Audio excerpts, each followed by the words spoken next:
우리 옆 사람에게 한번 믿음으로 인사하겠습니다. 서로 이렇게 한번 손 이렇게 들어보실래요? 옆 사람 보시고 잘 오셨습니다. 인사하겠습니다. 앞뒤로도 들어보시고 잘 오셨습니다. 네. 앞에서 보면요 되게 예뻐요. 반짝반짝거려요. 손 흔드는 모습이 너무 보기 좋아요. 제가 20년 전에 저는 캐나다 토론토에서 한 3년 반 정도 살았던 적이 있었는데요. 오늘 설교와 관련해서 묵상을 하다 보니까 그때 일이 다시 한번 생각이 나서 지난번에 얘기 드린 적이 있지만 다시 한번 말씀드리려고 합니다. 제가 사역하고 있던 한인교회에서 이제 예배를 마치고 집에 돌아가는 길이었습니다. 제가 사역하던 교회 근처에 유명한 백인 교회가, 외국 교회가 있었는데요. 피플스 처치라는 교회였어요. 근데 갑자기 이 교회에 가보고 싶은 마음이 난데없이 생겨서 무작정 거기를 갔습니다. 차를 주차해 놓고 교회를 한 바퀴 삥 돌아보고 나오는데 복도 저 끝에서 어디서 많이 봤던 사람 하나가 저를 향해서 마주 걸어오고 있는 중이었습니다. 누군가 하고는 이렇게 봤더니 몇 달 동안 저한테 1대1로 영어를 가르쳐줬던 마크라는 이름의 백인 남성이었습니다. 오랜만에 만났는데요. 반갑게 인사를 했더니 어쩐 일이냐고, 나 교회 보러 왔다고, 난 이 교회 다닌다고 얘기를 하더라고요. 그래서 함께 주차장으로 걸어 나왔어요. 저는 그때도 영어를 잘 못했지만 지금도 영어를 잘 못합니다.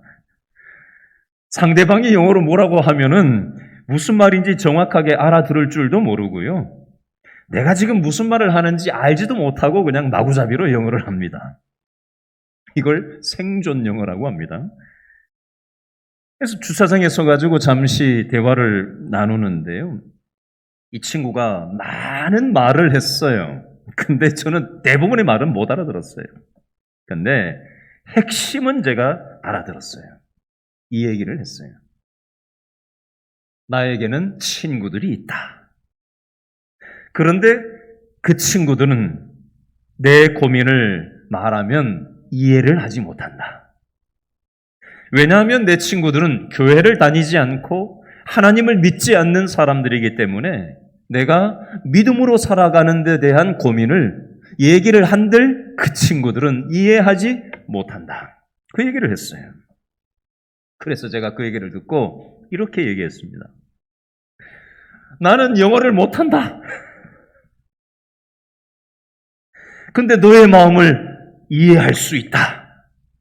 왜냐하면 지금 너와 나의 대화 가운데 성령 하나님께서 함께하고 계신다. 내가 너를 위해서 기도해주고 싶다. 기도해도 되겠냐? 된대요. 그래서 남자 둘이 서가지고 주차장에서 손을 붙잡고 기도를 했어요. 한참 기도를 하고 난 다음에 눈을 떴는데 이 친구가 눈물을 줄줄 흘리고 서 있는 거예요. 키가 한 이만큼 저보다 더 큰 백인 친구가. 그래서 꼭 한번 서로 안고 그렇게 헤어졌던 적이 20년 전에 그 기억이 아직도 생생합니다. 오늘 성경 말씀은요, 에베소 교회를 생각하면서 바울이 기도하는 내용입니다. 바울이 어떻게 기도하고 있는지 오늘 본문 에베소서 3장 15절 말씀을 다 같이 한 번 더 읽어볼까요? 에베소서 3장 15절 말씀 다 같이 시작. 이름을 주신 아버지 앞에 밑줄을 그으세요. 어떻게? 무릎을 꿇고 비노니, 무릎을 꿇고 기도하고 있습니다. 무릎을 꿇고 기도.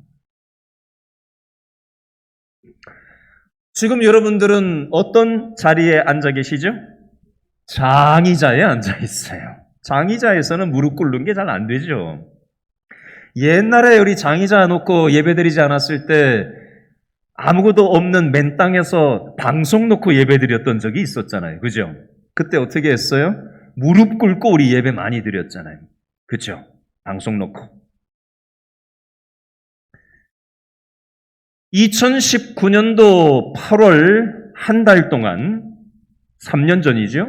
2019년도 8월 한 달 동안 금요일마다 양재동 청계산 기도원에 가서 우리가 승합차를 2대 사용하고 개인적으로 퇴근하고 그리 직접 오시는 분도 있었고 지하철로 그리 바로 오시는 분들도 있었고 교회에서 금요 영성집회를 하지 않고 2019년도 8월 한 달 동안 4주를 양재동의 청계산 기도원에 가서 우리가 산기도를 했던 적이 있었어요. 모기한테 막 뜯기면서.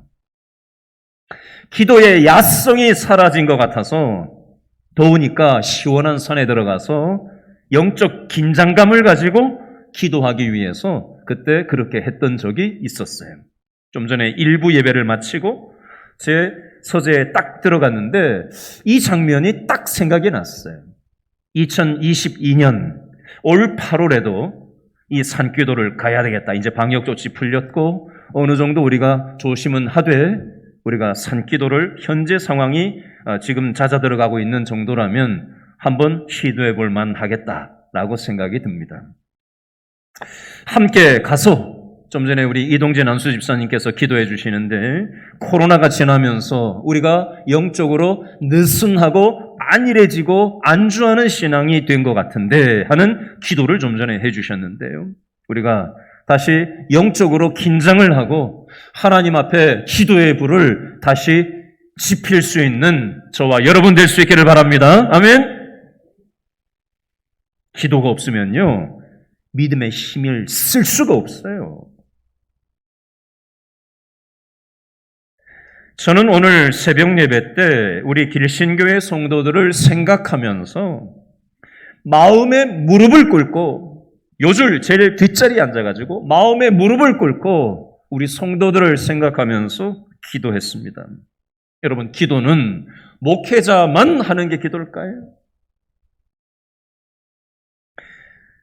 여러분, 하나님이 살아계신다는 것을 믿는 만큼 기도가 나오게 돼 있어요. 여러분, 부모가 잔소리를 하면 할수록 자녀들은 싸나워지게 됩니다. 반대로 부모가 기도하면 할수록 자녀들은 변하게 됩니다. 왜 그럴까요? 기도를 제대로 하면 할수록 기도하는 사람이 먼저 내가 변하게 돼 있어요. 근데 잘못된 기도를 하는 사람들은요, 상대방이 변하게 해달라고 기도합니다. 아니에요. 기도하는 사람이 먼저 변하는 겁니다. 기도하다 보면요, 아이고, 내가 생각을 잘못하고 살고 있구나.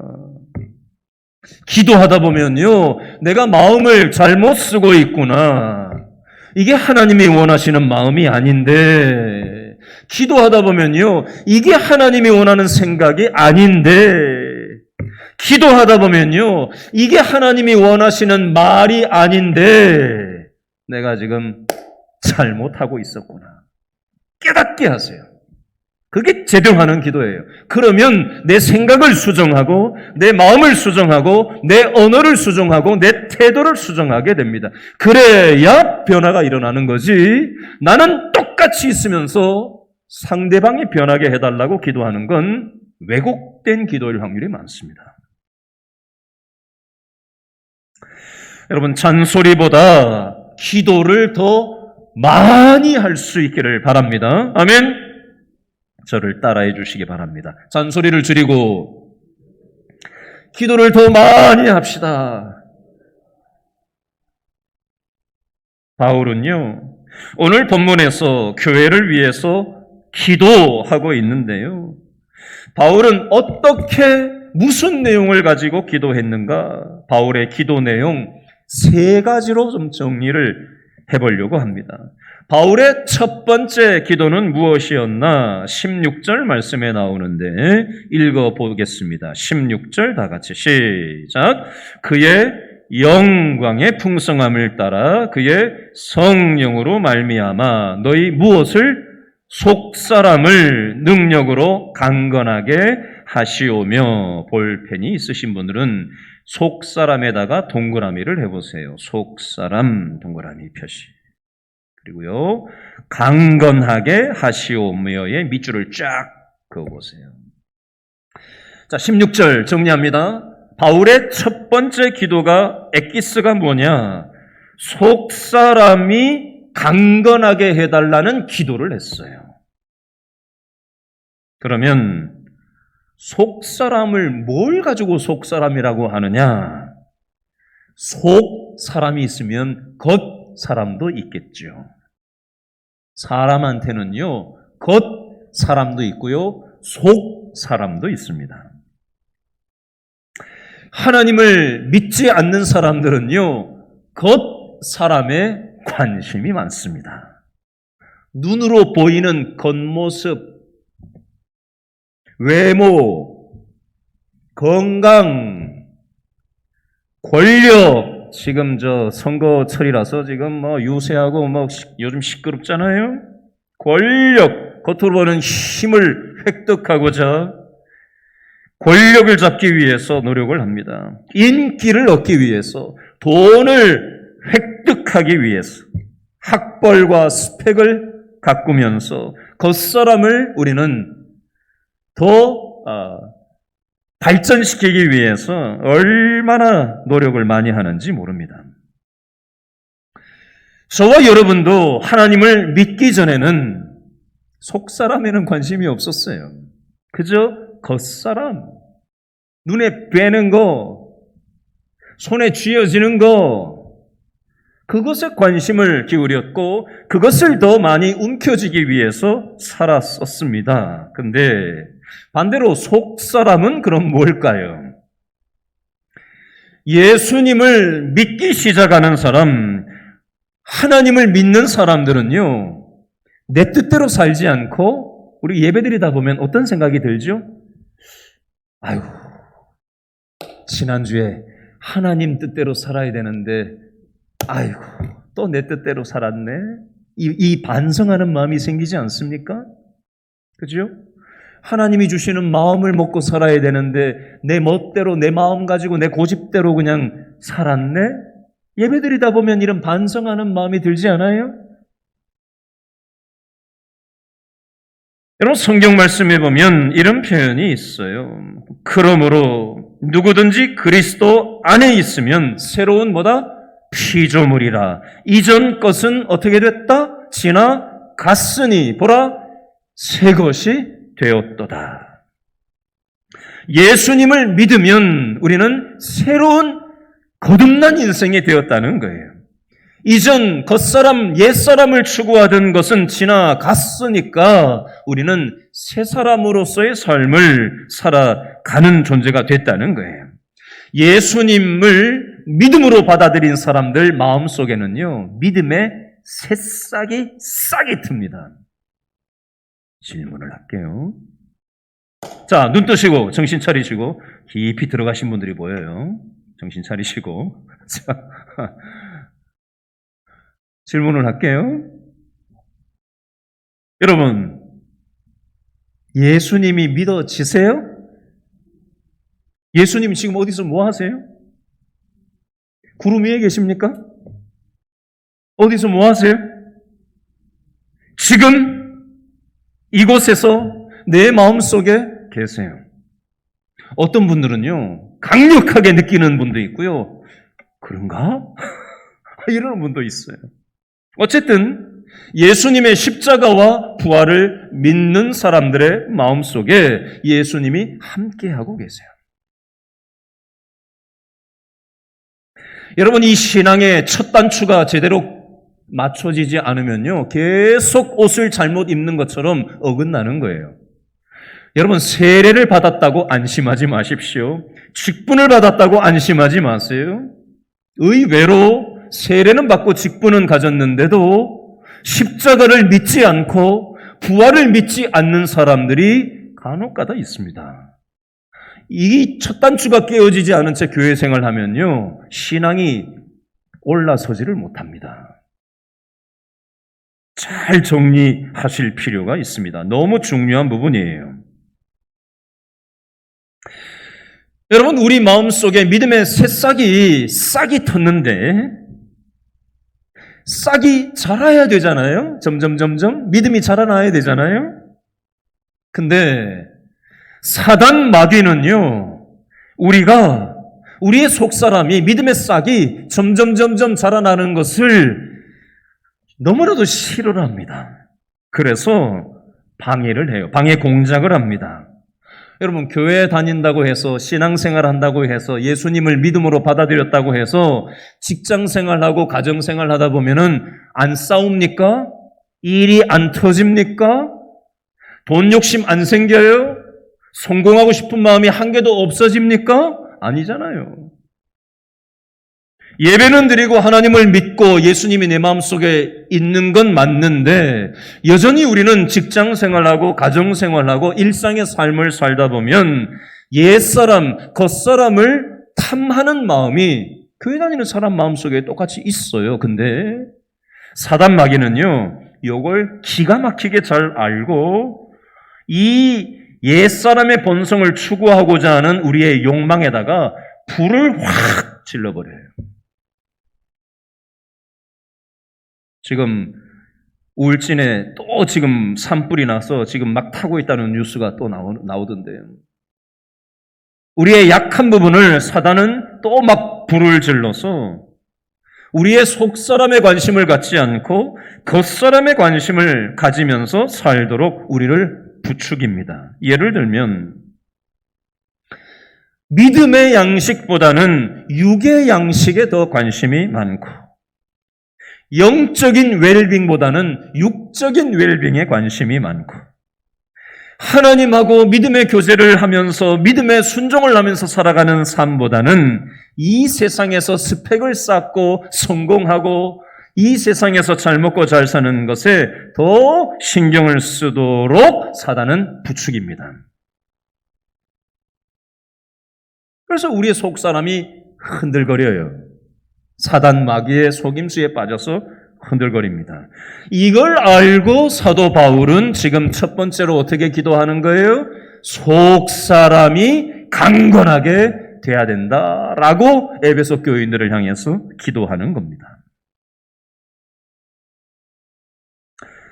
여러분, 내가 이를 꽉 깨물고 내가 겉사람은 신경 안 써야지, 속사람만 신경 써야지, 내 의지적으로 노력을 한다고 이게 됩니까? 잘 안 돼요. 또 넘어져요. 여러분, 지금 이 공간에 대낮이지만 이거 불을 안 켜놓으면 어둑어둑하거든요. 이 공간이. 이 전기불이 있으니까 이 어두운 공간이 밝혀지는 이치처럼 바깥에 나가면은 어떤 빛이 있어요? 햇볕이 있잖아요. 그렇죠? 햇볕이 어두운 세상을 밝혀주는 거예요. 마찬가지 이치입니다. 우리의 영혼도 우리 스스로 자체 발광할 수 있는 기능이 없어요. 이를 꽉 깨물고 우리의 속사람을 중심으로 하나님 중심으로 살아야지 한다고 되는 게 아니에요. 그럼 어떻게 되냐? 하나님께서 하나님의 빛을 우리의 영혼에 비추어 주셔야 우리는 하나님의 은혜로 우리의 어두운 생각과 마음이 변화되고 밝아질 수 있는 것입니다. 변화될 수 있는 거예요. 창세기 1장 2절 말씀해 보니까 성령께서 수면 위를 운행했다라는 표현이 나와요. 굉장히 추상적인 표현이죠. 알아듣기 쉽게 예를 들어보겠습니다. 여러분, 병아리 키워보셨어요? 뭐라고 얘기를 좀 해봐요. 병아리 키워봤어요? 안 키워봤어요?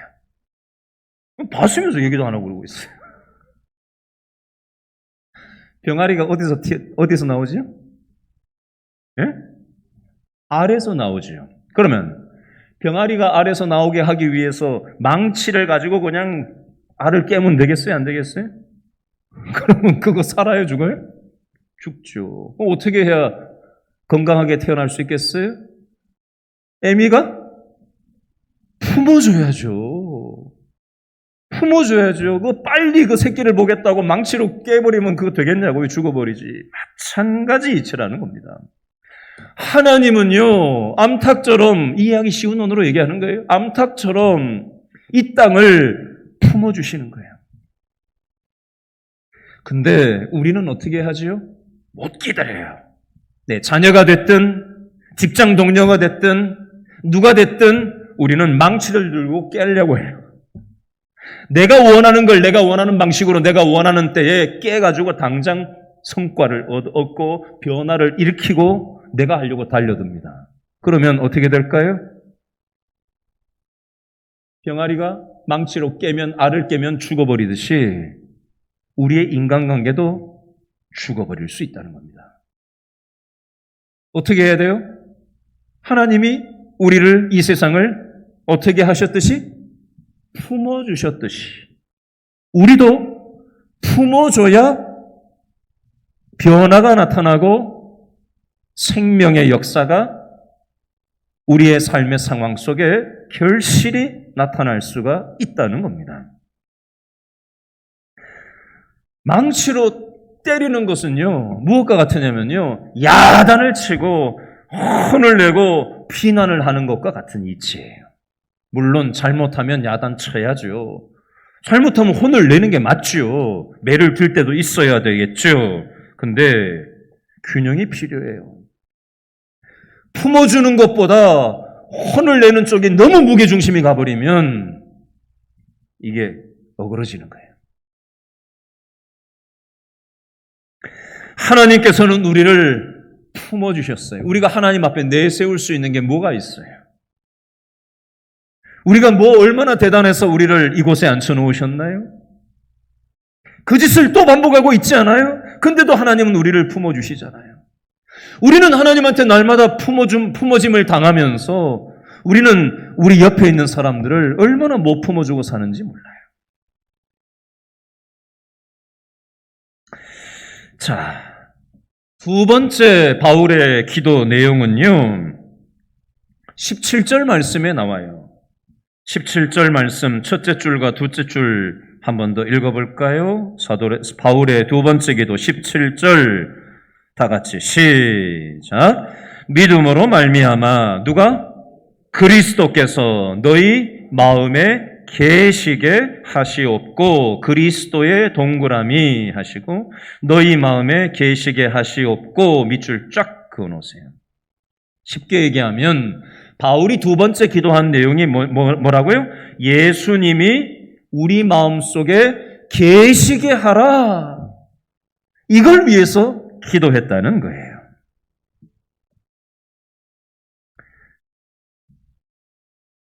여러분, 우리 마음속에 예수님이 계십니까? 안 계십니까? 계셔요. 근데 계신데, 이미 예수님이 내 마음속에 계신데 뭘 또 바울은 또 계시라고 기도를 하는 걸까요? 좀 이상하지 않습니까? 기도를 왜 이상하게 이렇게 하는 거죠? 뭐 때문에 이렇게 하는 거죠? 예수님이 내 마음속에 계시면 내 마음의 중심에서, 내 생각의 중심에서 예수님께서 원하시는 생각대로, 예수님이 원하시는 마음대로 내가 살아야 되는데, 분명히 예수님이 내 마음속에 계시긴 계신데 저쪽 구석에 계세요.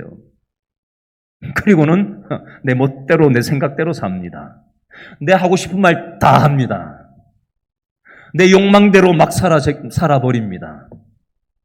사도 바울이 이걸 알거든요. 그래서 너희들의 마음속에 예수님이 계시긴 계신데 멀리 저 한켠에 계시는구나. 너희들의 마음 중심에 계시도록 해야 된다. 이걸 기도하고 있는 거예요. 어떤 사람들은요, 월요일부터 토요일까지 하나님을 1도 생각하지 않아요. 가정생활하면서 하나님을 1도 생각하지 않습니다. 직장생활하면서 하나님을 1도 생각하지 않아요. 아니, 먹고 살기 바쁜데 교회 가서 하나님 생각하지, 직장생활하면서 하나님 생각을 해? 가정에서 정신없이 바쁜데 응? 교회 가서는 하나님 찾지 뭘 여기까지 와서 하나님을 찾아?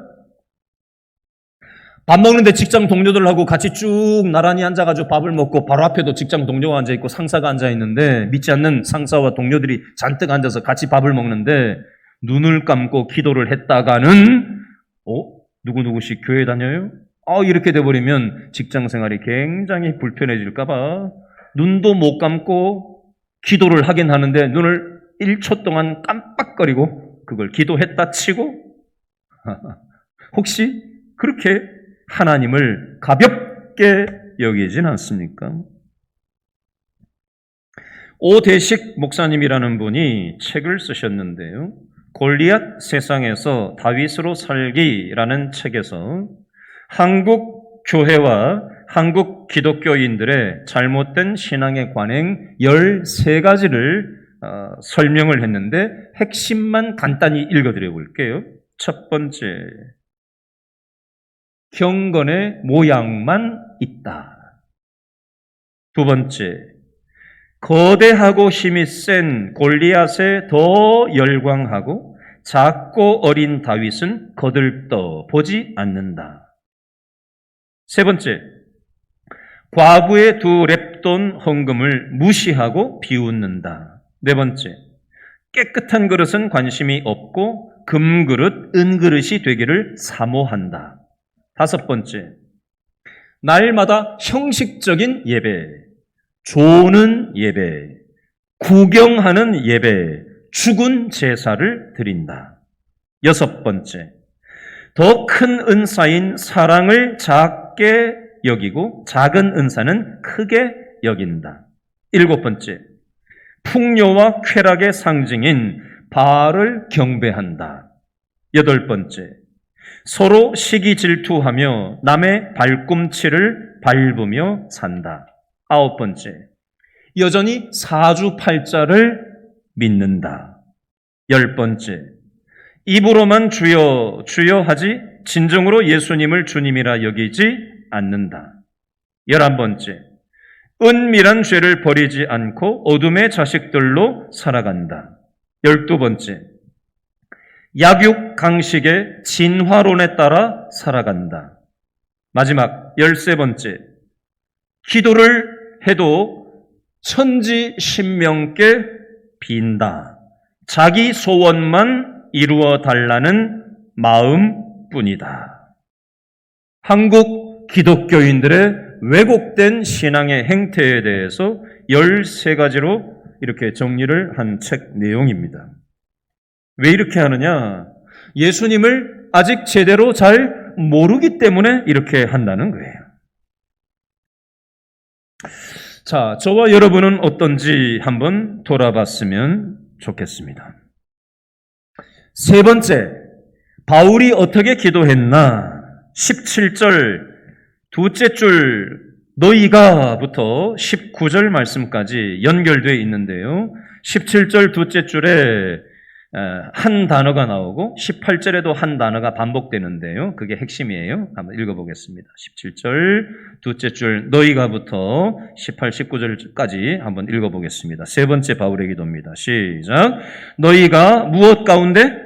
사랑 가운데서 뿌리가 박히고 터가 굳어져서 능히 모든 성도와 함께 지식에 넘치는 그리스도의 무엇을? 사랑을 알고 그 너비와 길이와 높이와 깊이가 어떠함을 깨달아 하나님의 모든 충만하신 것으로 너희에게 충만하게 하시기를 구하노라. 아멘. 17절의 두째 줄 사랑 동그라미 하시고요. 18절의 두째 줄 사랑 동그라미 해보세요. 바울이 세 번째로 기도한 내용의 핵심은요, 제대로 된 신앙은 사랑이 있는 신앙이라 해야 된다. 이게 사도 바울이 기도한 내용이에요. 예를 들어보겠습니다. 어제 뉴스에 보니까 요즘 우리나라에 부실 시공이 이슈가 돼서 뉴스에 나왔더라고요. 아파트 부실 시공의 원인을 여러 가지로 얘기할 수 있지만 이 뉴스 기사에서는 크게 2가지로 요약을 해놨어요. 첫 번째는 요즘 아파트 건설 현장에 가보면은 우리나라 사람들은 작업자들이 없고 외국인들이 요즘 코로나 시대에 더 많아져가지고 90%까지 외국인 불법 체류자들이 아파트 건설 현장에서 일을 한다는 거예요. 그러다 보니 아파트 건설 현장에서 말이 언어가 통하지 않는 거, 여러 나라 말을, 외국어를 여러 개를 써야 된대요. 근데 우리나라에 불법 체류로 2년도 채 되지 않은 사람들이니 한국말을 제대로 알아듣겠어요? 그러니까 작업이 제대로 될 리가 없죠. 그게 첫 번째 원인이다. 두 번째는 공사를 빨리 진행을 시켜야 이게 다 돈이잖아요. 어떻게든지 공기를 빨리 단축시키다 보니까 이게 잘못된 시공이 된다는 거예요. 자, 제가 이 말씀을 왜 드리냐면요. 건설 현장에서도요, 기초가 중요하다는 걸 얘기하는 겁니다. 기초. 마찬가지예요. 우리 신앙에 있어서도 기초가 중요한데, 신앙에 있어서 뿌리와 기초가 되는 게 뭐냐? 사랑이 있어야 돼요. 성경 100번 읽으면 뭐 할 거예요? 사랑이 없는데. 직분을 받고 뭐 난다 긴다 하는 신앙이라고 하는데, 말하는데 보면 마음 씀씀이가 사랑이 없어요. 그건 왜곡된 신앙인 거예요. 저도 참 이 얘기를 하면서 부끄러워요. 왜냐하면 제 속에 얼마나 사랑이 없는 사람인지 제가 잘 알기 때문입니다. 여러분 19절 말씀해 보면 너비, 길이, 높이, 깊이가 어떠함을 깨달아 라는 표현이 나와요. 우리 하나님의 사랑은요, 얼마나 넓은지 몰라요.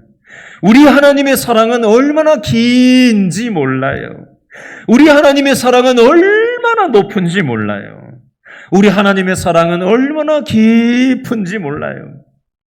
예를 들어 볼게요. 저는 취미생활이 제 소재에서 실내 자전거를 타면서 세계 테마기행을 영상으로 여행 가는 게 제 취미생활이에요. 지난주에는 미국 서부 샌디에고에서 샌프란시스코까지 일주를 하는 그 한 30분만 보면요. 그 자전거로 현장을 보면서 실내 자전거를 탈 수 있어요. 며칠 전에는 중국 베이징에서 기차를 타고 몽골 울란바토르를 지나서 러시아로 여행하는 30분짜리 코스를 보면서 실내 자전거를 탔어요. 얼마나 흥미로운지 몰라요. 근데 눈에 딱 들어오는 장면이 하나 있었어요. 전 세계 사람들이 기차를 타고 중국 베이징에서 타서 몽골로 해서 러시아로 가는데 국경을 지나는데 어떻게 하는지 아세요? 기차를 유압기로 통으로 찍어서 올린 상태에서 기차 바퀴가 있잖아요. 기차 바퀴를 다 빼버려요. 그리고는 다른 기차 바퀴를 집어넣더라고요. 그래서 다시 내려가지고 기차 바퀴 전체를 바꿔요. 왜 그러냐면 나라마다 기차 바퀴 사이즈가 다르다는 거예요. 우리나라에서는 상상도 할 수 없는 일이죠. 이런 곳도 있나?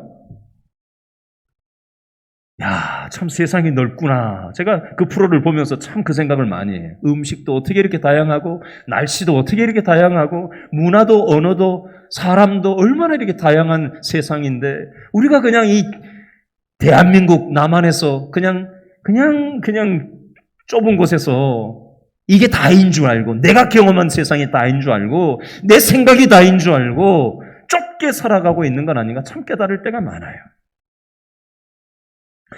제가 무슨 말을 하고 싶으냐면요. 하나님께서는요, 우리의 상상을 넘어서시는 넓은 분이시고요, 높은 분이시고요, 깊은 분이시고요.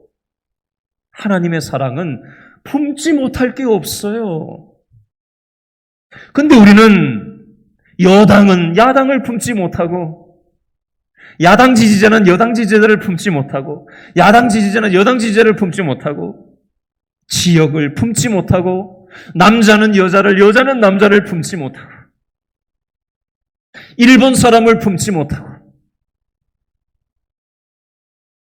나하고 성격이 조금 다른 사람도 품어내지 못하고, 우리는 얼마나 좁게 살아가는지 몰라요. 하나님을 믿는다 하면서도 얼마나 우리 속에 사랑이 없고 그릇이 작은지 몰라요. 지난주 월요일과 화요일에 우리 요 동네 근처에 있는 강동시찰 목사님들 한 20분 가까이가 잠시 모임을 가졌었어요. 근데 그때 제가 느꼈던 걸 잠깐 말씀을 드리려고 해요.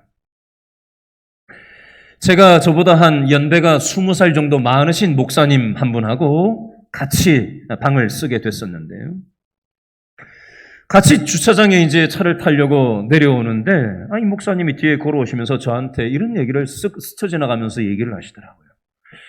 계단이 일정하게 이렇게 계단을 만들어 놨어야 되는데, 계단이 요만큼 높이씩 이렇게 한 계단 한 계단 되어 있는데, 마지막 첫 발을 딱 디디는 데가 반 높이인 거예요. 이만큼 높이인데 다들 하나는 딱 반 높이인 거예요.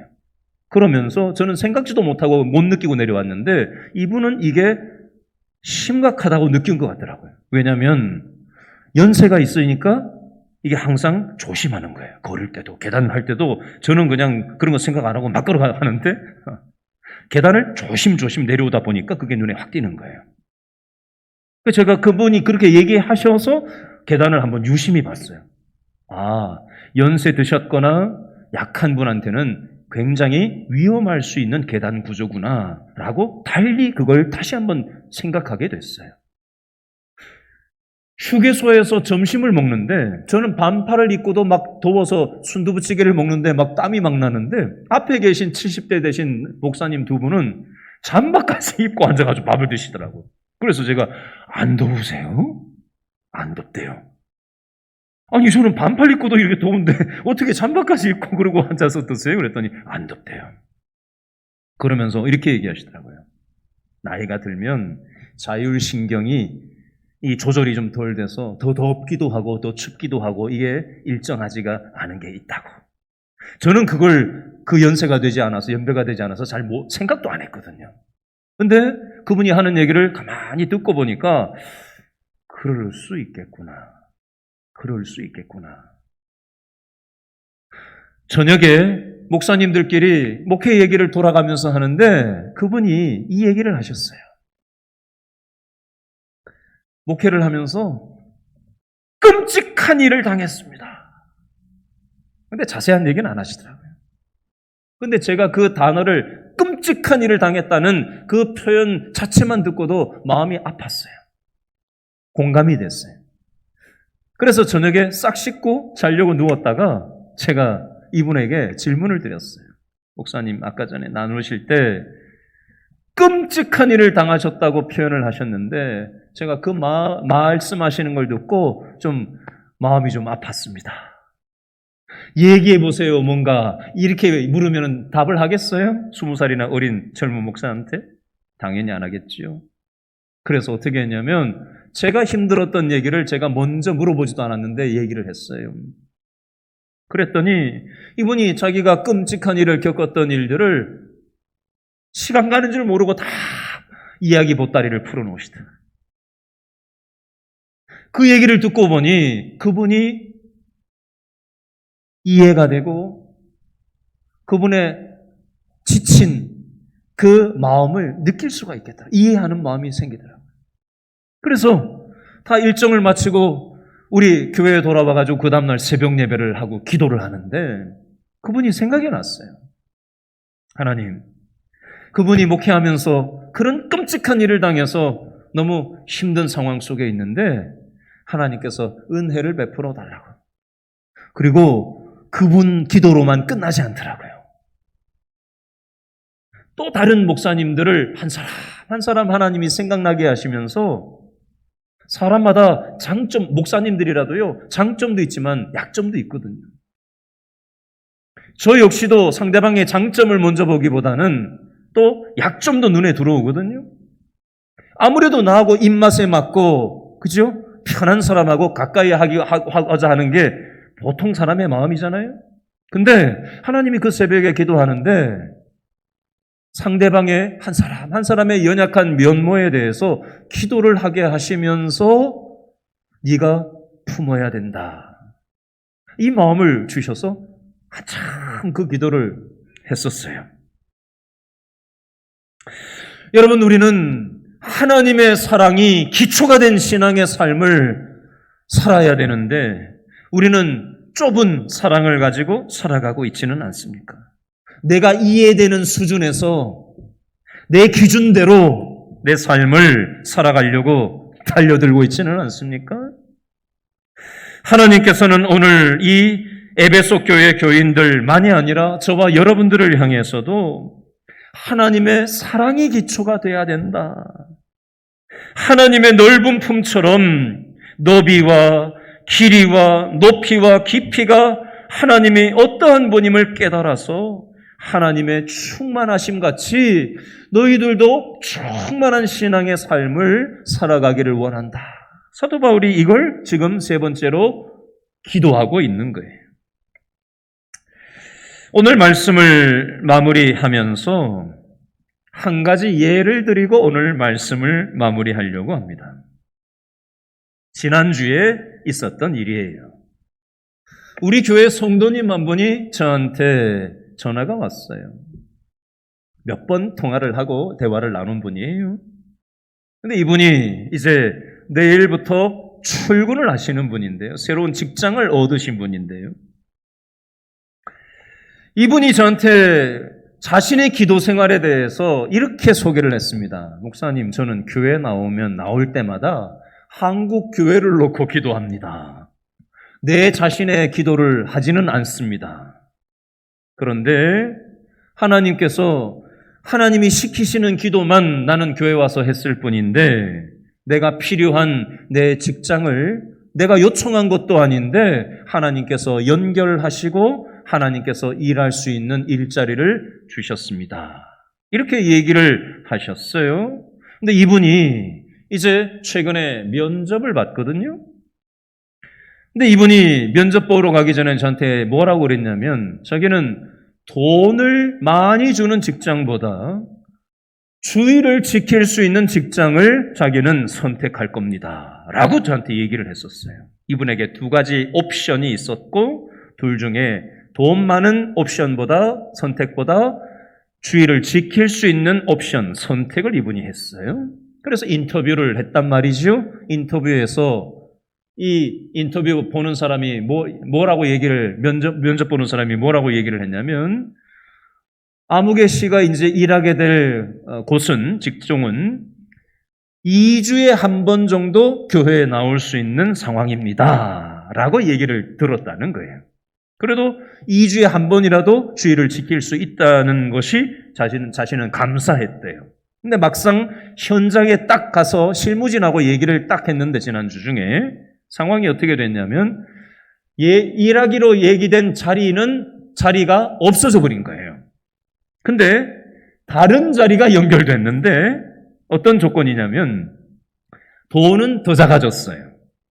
근데 주일은 매주 쉴 수 있는 일이 된 거예요. 그래서 이분이 너무 감사하다는 거예요. 자신이 직장을 구하는 데 있어서 1번 관심사는 주일을 지키는 것이었는데 하나님께서 내가 구한 것보다 더 좋은 것으로 하나님께서 이렇게 인도해 주셨습니다. 저한테 그렇게 자신이 기도 응답받은 것을 저에게 함께 나누었어요. 조금 전에 일부 예배를 드리고 집에 가시면서 내일 출근하시는데 저한테 한마디를 남기고 나가셨어요. 뭐라고 얘기했는지 아세요? 내일부터 전쟁터로 나갑니다.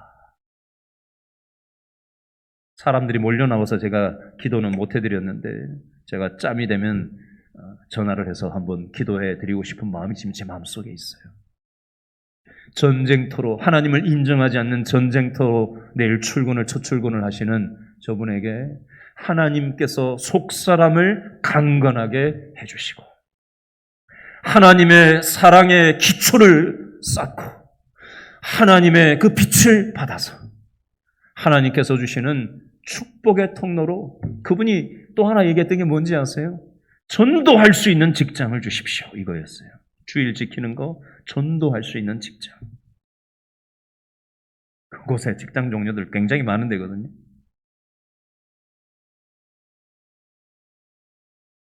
여러분, 하나님께서는 저와 여러분들이 충만한 하나님의 은혜 가운데 살아가기를 하나님은 원하십니다.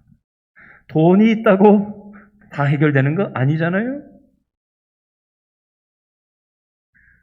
여러분, 세상 일이 잘 풀린다고 우리의 영혼이 해결되는 거 아니거든요? 여러분, 하나님 안에 우리가 머물러 있을 때 상황과 관계없는 그런 평안함을 하나님께서 부어주시는 것입니다. 저는 우리 길신교회 담임 목사로서 우리 길신교회 성도들이 속사람이 강건하게 살았으면 좋겠어요. 겉사람, 겉에 보이는 것만 움켜쥐려고 살지 않고 속사람. 하나님의 사랑의 기초를 쌓고 성령 하나님의 빛을 받아서 변화되고 나하고 다른 사람을 품어주고 기다려주고 불쌍히 여기면서 하나님 뜻대로 순종하는 삶을 살아갔으면 좋겠어요. 그렇게 살아가는 사람에게 하나님께서는 평안함을 주시고요. 기쁨을 주시고요.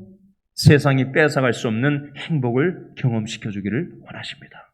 이 하늘에 속한 신령한 복을 경험하시고 답이 없는 이 세상에 엉뚱한 곳에 하나님 아닌 다른 대체물들을 더 많이 움켜쥐려고 아둥바둥 살아가는 우리 직장 동료들, 하나님 모르는 이웃들에게 하나님 사랑을 흘려보내는 축복의 통로가 될 수 있기를 바랍니다. 기도하겠습니다.